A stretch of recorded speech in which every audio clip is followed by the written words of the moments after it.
Channel 14 Israel melaporkan bahwa para pejabat senior di Uni Juru Bicara Militer Pendudukan Israel telah mengajukan pengunduran diri mereka, termasuk orang kedua dalam tim juru bicara militer Daniel Hagari.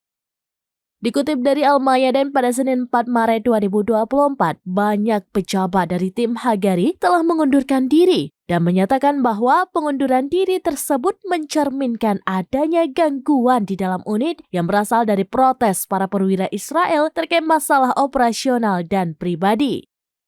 Di antara mereka yang mengundurkan diri adalah orang kedua dalam tim Hagari, Kolonel Butbul, Kolonel Moran Katz, dan juru bicara internasional untuk militer pendudukan Israel, Letnan Richard Hetz.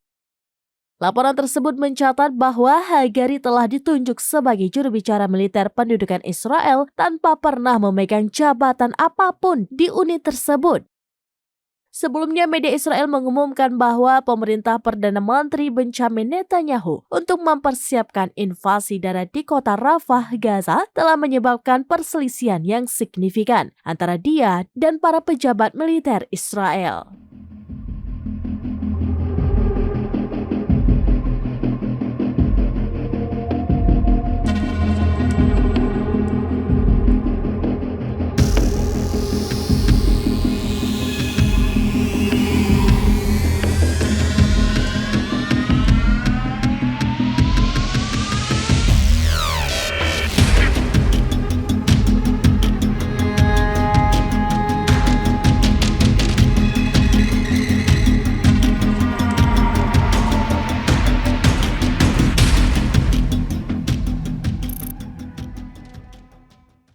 Download Tribun X sekarang, menghadirkan lokal menjadi Indonesia.